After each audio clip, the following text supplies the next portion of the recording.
हम पहले ये जान चुके हैं कि बंगाल का विभाजन हो चुका है। अब बंगाल का विभाजन हुआ और यहीं से शुरुआत होती है एक नई स्थिति की। अंग्रेजों ने जिस कारण किया था उसका उन्हें बेनिफिट मिलने वाला है। कारण क्योंकि उग्रवादी जो विचारधारा के लोग थे अर्थात कर्म दल के जो नेता थे लाल बाल पाल, इन लोगों ने कहा कि इस तरह से आवेदन प्रत्यावेदन की नीति नहीं अपनाई जाएगी। लेकिन जो उदारवादी नेता थे उन्होंने कहा ना, ऐसा नहीं हो सकता है, अपनाई जाएगी तो केवल और केवल उदारवादी नीति ही, आवेदन प्रत्यावेदन ही होगा। हम उनको पत्र लिखेंगे और वो हमको पत्र लिखकर जवाब देंगे। अब कारण ये था कि उस समय मुखर होकर के बोल रहे थे तिलक। बाल गंगाधर तिलक कोई सामान्य व्यक्ति नहीं थे। जन जन के अंदर उनके प्रति आदर था, सम्मान था। तो तिलक मुखर हुए। जब तिलक मुखर हुए तो मजबूरी थी इन उदारवादियों के पास कि वो करें तो क्या करें। तो उन्होंने कहा ठीक है भाई, जैसी स्थिति रखो। तो कांग्रेस का अधिवेशन होता है बनारस में 1905 में, और इस बनारस के अधिवेशन में गोपाल कृष्ण गोखले इसके अध्यक्ष चुने जाते हैं। गोपाल कृष्ण गोखले को आप जानते हैं? नहीं जानते हैं तो जान लीजिए। ये भारत के महात्मा गांधी के राजनैतिक गुरु थे और ये उदारवादी थे। इनकी अपनी एक टीम थी जिसके अंदर फिरोज शाह मेहता भी शामिल थे, और ये लोग केवल आवेदन प्रतिवेदन की ही नीति को फॉलो करना चाहते थे। लेकिन उग्रवादी जो नेता थे उनके आगे इनकी एक भी न चली, और जो ये बनारस का अधिवेशन हुआ 1905 में, इस अधिवेशन में इनकी अध्यक्षता में इनको एक विभाजन जो हुआ था उसकी निंदा करते हुए एक भाषण देना पड़ा। और उसमें इन्होंने कहा कि बंगाल का विभाजन एक निर्मम निष्ठुर भूल थी। किसकी? अंग्रेजों की। गोखले ने करजन की तुलना औरंगजेब से भी की थी इसी जगह पर। ये उदारवादियों की बात कर रहे हैं। औरंगजेब अगर दुष्ट नहीं था तो उसकी तुलना करजन से क्यों की गई? और ये तुलना कोई और नहीं कर रहा है, वह महात्मा गांधी जिनको आज की कांग्रेस अपना आइडियल समझती है, पूरे विश्व के अंदर कहती है कि मैं महात्मा गांधी की बहुत ही मतलब उनका एक अहिंसात्मक जो वो अहिंसा का सर्वोदय का जो उनका एक अपना स्थिति थी उसको हर जगह फॉलो करते हैं। तो अब मैं आपको बताऊं, यहां से स्थिति बिगड़नी आरंभ होती है क्योंकि आंदोलन तेजी के साथ आरंभ हो जाता है। अब उग्र विचारधारा के जो लोग थे उनका विरोध तो नहीं कर पा रहे थे नरम विचारधारा वाले, क्योंकि ये लोग तो गिने चुने स्थानों तक ही सीमित थे। कभी सड़कों पर उतरकर तो जाते नहीं थे, गांवों में तो जाते नहीं थे, लोगों से तो मिलते नहीं थे। और जब आप लोगों से नहीं मिलेंगे तो आंदोलन आपका आगे कैसे बढ़ेगा? तो उग्र विचारधारा वाले लोगों ने कहा कि इस आंदोलन को गांव गांव तक ले जाना होगा, हमें पूरी मेहनत करनी होगी इस आंदोलन के लिए और पूरा समय देना होगा। ये नहीं है कि जब आपकी मर्जी आई आप आ गए, अधिवेशन कर लिया, अधिवेशन करने के बाद फिर कोमा में चले गए। ये बात उदारवादियों को अखर रही थी कि अरे, मैंने कांग्रेस का गठन किया था, हम तो इसके निर्माता थे, और आज ये तो उग्रवादियों के हाथ में जा रही है, और ये गर्म दल वालों के हाथ में अगर ये चली गई तो मेरा क्या होगा, मेरा क्या होगा। ऐसा सोचते ही जितने भी उदारवादी थे उन्होंने एक स्थिति तैयार की कि तिलक का विरोध करो, क्योंकि तिलक ही तो उसके मेन थे। सारा उग्रवादी जो दल था उसके मुखिया के तौर पर तिलक ही माने जाते थे, क्योंकि तिलक से ज्यादा मुखर होकर के कोई बात नहीं करता था। ऐसे ही तिलक को दक्षिण का असंतोष नहीं कहा गया है, भारत में असंतोष का जनक नहीं कहा गया है। तिलक के अंदर वो सारी खूबियां थी जो नेतृत्व करने वाले एक व्यक्ति के अंदर होनी चाहिए। अब उदारवादियों ने निश्चित किया कि तिलक को अध्यक्ष नहीं बनने देना है।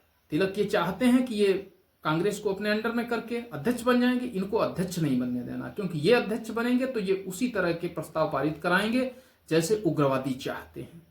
और हम लोग तो अंग्रेजों से मिल करके आगे चल रहे हैं। जब जैसी स्थिति, क्योंकि हम तो स्वयं तो पैसा कमा ही रहे हैं, हमारा दुनिया से क्या लेना देना। जैसी स्थिति में भाई दुनिया तो चल रही है, शासन तो अंग्रेजी हुकूमत कर रही है, हम एक सिंबल के तौर पर हैं कि हाँ हम अंग्रेजों का विरोध कर रहे हैं और हमारी भी दुनिया चल रही है, क्योंकि हमारा ज्यादा समय तो जाता नहीं है, छुट्टियों में आते हैं, अधिवेशन कर लेते हैं, काम हो जाता है। तिलक के रहते होने वाला नहीं था, समय बदला, आगे बढ़ने लगा। अंग्रेजों ने देखा कि तिलक गांव गांव तक आंदोलन को पहुंचवा रहे हैं। जितने भी उग्रवादी नेता थे जिनकी विचारधारा गर्मी थी जिनके अंदर, और जो चाहते थे कि अंग्रेजों को निकाल ही देना है, तो वो गांव गांव जाते थे, दिन रात एक किए हुए थे। हर एक व्यक्ति को बताते थे कि किस तरह से अंग्रेज हमारे साथ दुर्व्यवहार कर रहे हैं, हमारा शोषण कर रहे हैं। व्यक्ति जाग जाता था, व्यक्तियों को बताना होता था कि इस समय स्वदेशी आंदोलन चल रहा है, हम लोग विदेशी वस्तुओं का बहिष्कार करेंगे, हम स्वदेशी अपनाएंगे। अब गांव देहात की स्थिति ये थी, एजुकेशन इतनी ज्यादा तो डेवलप थी नहीं, तो मजबूरी ये थी कि वो यही नहीं जान पाते थे कि ये जो हम प्रोडक्ट यूज कर रहे हैं, जो माल हम उपयोग में ले रहे हैं, वह विदेशी है या देशी है। तो हमारे इन क्रांतिकारियों को गांव स्तर तक, निचले स्तर तक जाकर के उन्हें यह बताना होता था कि हाँ यह प्रोडक्ट स्वदेशी है और यह विदेशी है, विदेशी का हमें बहिष्कार करना है। बहिष्कार का मतलब ये नहीं हम खरीदेंगे ही नहीं, और जो हमारे पास बेकार प्रोडक्ट है उसको जलाएंगे। इससे एक संदेश जाएगा और अंग्रेजों को नुकसान होगा, क्षति उनकी पूरी नहीं हो पाएगी। उनके द्वारा जिस तरह से हमारा शोषण किया गया है, हम उस शोषण को इनका बहिष्कार करके ही इनका विरोध कर सकते हैं। और जब इनका हम विरोध करेंगे तो एक न एक दिन ये मुझे आजाद अवश्य करेंगे, अर्थात हमारी सहभागिता होगी शासन के अंदर। और जब तक हमारी सहभागिता नहीं होती है, हम आपका मुद्दा कैसे उठा पाएंगे। किसान, कारीगर, जितने भी थे, सारे लोग तो बेरोजगार ही थे।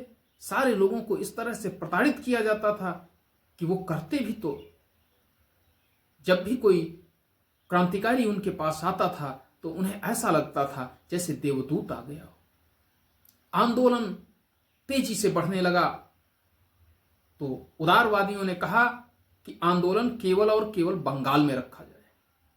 अरे, उग्रवादियों ने तुरंत विरोध किया कि बंगाल में रखने का क्या मतलब है, बंगाल में क्यों रखा जाए, पूरे देश में रखा जाए। हैं? बंगाल से कितनी इकोनॉमी इनकी डाउन करेंगे आप, कितनी इनकी क्षति आप करेंगे। पूरे देश में अगर ये आंदोलन चलेगा स्वदेशी, तो पूरे देश में लोग इनके द्वारा निर्मित माल नहीं खरीदेंगे। जब प्रोडक्ट नहीं खरीदेंगे तो इनकी इनकम नहीं होगी, और जब इनकम इनकी नहीं होगी तो इन्हें मजबूरी में ये फैसला वापस लेना पड़ेगा। अब गर्म दल वालों की जो आवाज थी उसमें गर्मी होती थी, वो दबते थोड़े न थे। अब उदारवादी समझने लगे कि अब तो हमारी एक भी नहीं चल रही है, ये जो भी निर्णय करवा रहे हैं हमें वही करना पड़ रहा है। मजबूरन कांग्रेस का चाहे उदारवादी हो और चाहे गर्म दल वाला, सबको मैदान में उतरना पड़ा। नीचे स्तर पर जाकर के लोगों को बताना पड़ा। आंदोलन बहुत तेजी के साथ चला, इतनी तेजी के साथ चला कि पैर उखड़ने लगे अंग्रेजों के। और जब पैर उखड़ने लगे तो अंग्रेजों ने सोचा कि अरे, मैंने तो बंगाल विभाजन इसलिए किया था कि इस देश को हम फूट डालो और राज करो की नीति पर काम करेंगे, लेकिन ये क्या, इन उग्रवादियों ने तो ऐसा बना दिया कि आज हमारे द्वारा इस शासन व्यवस्था को ही नहीं संभाला जा रहा है। जहां पहुंचते हैं वहां आंदोलन चल रहा है, कितने लोगों को हम गिरफ्तार करेंगे। छात्रों ने बढ़ चढ़कर हिस्सा लिया। अब जब स्थितियां बदलने लगी तो अंग्रेजों ने सोचा कि ऐसा किया जाए, हम कांग्रेस में फूट डलवा दें, लेकिन कांग्रेस में ऐसे तो फूट पड़ने वाली नहीं थी। वह भले ही विचारधारा अलग थी, हमारी कार्यशैली अलग थी, लेकिन हम ये थोड़े ना कर सकते थे कि जो संगठन अखिल भारतीय स्तर पर काम कर रहा है हम उसको खत्म कर दें। ये तो संभव ही नहीं था। तो अंग्रेजों ने कहा इसके पैरेलल एक नए दल का गठन कर दिया जाए। धर्म के आधार पर इनको तोड़ा है, धर्म के आधार पर ही इनको तोड़ कर मानेंगे। और ऐसा सोचते हुए उन्होंने क्या किया, आगा खां, सलीमुल्लाह, इन सब से बातचीत की और कहा कि ऐसा करो, तुम एक संगठन बनाओ और ये कांग्रेस ये तुम्हारे हितों को कभी भी सुरक्षित नहीं रखेगी। अतः तुम्हें यदि अपने हित सुरक्षित रखने हैं तो अपना एक दल बनाओ। ऐसा सुनते ही अरे मुसलमान तो पहले से ही, क्योंकि इनको तो उसका जो क्या नाम है बोलते हैं, ये अपना जो सर सैयद अहमद खां, वो तो पहले से ही ऐसा कर रहा था। इन सारी चीज़ों को देख करके मजबूरी हो गई कि उन्होंने कहा इससे बेहतर क्या हो सकता है, हमको एक फायदा भी मिलेगा, हमारा दल भी बन जाएगा। तुरंत ही आए 1906 में आगा खां जो कि इसके अध्यक्ष बने, सलीमुल्लाह इसके संस्थापक थे और इसका अधिवेशन हुआ और इसका जो ढाका में इसकी स्थापना हुई थी। मुख्यालय इसका लखनऊ बनाया गया, लखनऊ मुख्यालय बना दिया गया और शुरुआत हो गई 1906 में ही। इधर 1906 का जो कांग्रेस अधिवेशन हुआ वो कलकत्ता में अधिवेशन हुआ। तो ये निश्चित था क्योंकि तिलक तेजी के साथ काम कर रहे थे, नेतृत्व कर रहे थे उस समय पूरी तरह से जनता का। तो ये सुनिश्चित था कि अगले अध्यक्ष तिलक ही बनेंगे। लेकिन उदारवादी तो अपने मन में बैठाल चुके थे कि तिलक को अध्यक्ष नहीं बनने देना है, किसी भी कीमत पर नहीं बनने देना है। जब ये सुनिश्चित कर लिया उन्होंने तिलक को नहीं बनने देना है, तो कलकत्ता में जो अधिवेशन होना था उस अधिवेशन में इन्होंने दादा भाई नौरोजी को अध्यक्ष बना दिया। जो 1906 में अधिवेशन होना था उसमें दादा भाई नौरोजी को बना दिया। अच्छा, दादा भाई नौरोजी गर्म दल वाले भी उनका सम्मान करते थे, नरम दल वाले भी उनका सम्मान करते थे। ऐसी स्थिति में नरम दल वालों ने सोचा कि ये दादा भाई नौरोजी बन जाएंगे अध्यक्ष, तो ये गर्म दल वाले विरोध नहीं करेंगे। और स्थिति भी वही हुई कि गर्म दल वालों ने विरोध करना बंद कर दिया। उन्होंने कहा चलो ठीक है, अगर दादा भाई नौरोजी बनते हैं तो कोई बात ही नहीं। अब इस अधिवेशन के अंदर प्रस्ताव पारित हुए। उनमें मुख्य प्रस्ताव जो थे वो था स्वराज अर्थात स्वशासन, क्योंकि लगातार स्वराज की मांग कर रहे थे तिलक। स्वराज का प्रस्ताव पारित हुआ, राष्ट्रीय शिक्षा का प्रस्ताव पारित हुआ, स्वदेशी का प्रस्ताव पारित हुआ और बहिष्कार का, विदेशियों के बहिष्कार का प्रस्ताव पारित हुआ। अब यहीं से शुरुआत होती है नरमपंथियों के षड्यंत्र की। अब देखना स्थिति क्या होती है। चलो ये तो 1906 का अधिवेशन था ये हो गया, दूसरी तरफ मुस्लिम लीग का गठन ही हो चुका था। अब 1907 आता है, क्योंकि आंदोलन को लीड तिलक ही कर रहे थे, मतलब गर्म दल वाले ही कर रहे थे। हर जगह गर्म दल वालों की बातें जनता की समझ में आती थी और जनता कहती थी कि हाँ आप जो कर रहे हैं वही सही कर रहे हैं।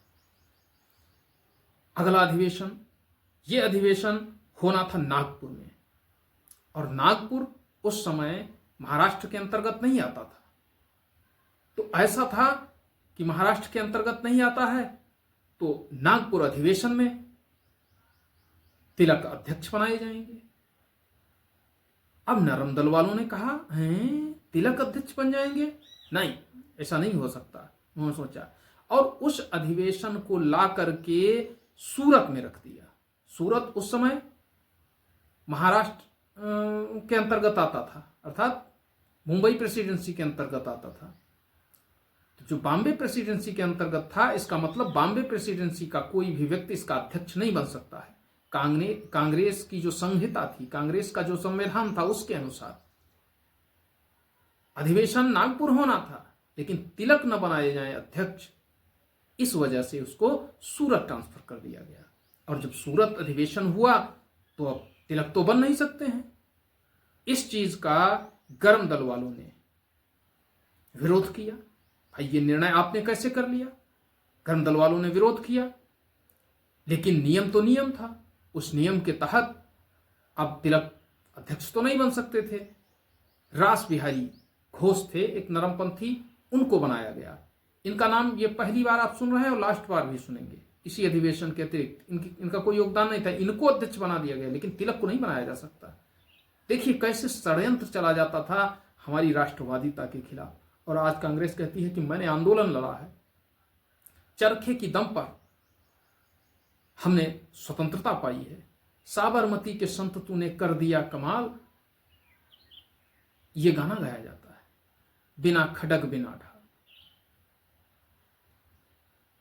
इन चीजों को सुन करके ये इतना हास्यास्पद लगता है कि कभी कभी इतनी ग्लानि होने लगती है कि एक संगठन जो इस राष्ट्र को आजादी की तरफ ले जाने वाला था, उसमें इस तरह की राजनीति हो रही थी।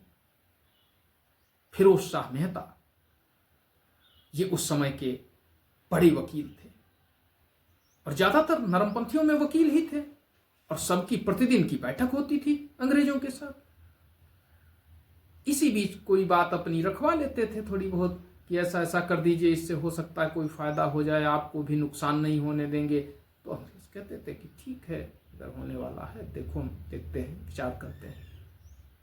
उग्रवादी जो थे वह मांग रहे थे, वह अपने अधिकार मांग रहे थे। अब 1907 का जो अधिवेशन हुआ उसके बारे में आपको मैंने बताया ही। इसी अधिवेशन में गर्म दल वालों को कांग्रेस से बाहर कर दिया गया। क्यों? इस घटना के बारे में भी आप जानेंगे कि यह सूरत अधिवेशन इतना इंपॉर्टेंट क्यों है। जब गर्म दल का नेतृत्व तिलक कर रहे थे, उनको अध्यक्ष नहीं बनाया गया, तो गर्म दल वालों ने कहा कि कम से कम आप हमारे प्रस्ताव ही पारित कर दीजिए। तो कहा प्रस्ताव नहीं पारित करेंगे, प्रस्ताव नहीं पारित होंगे। फिरोज शाह मेहता बोले।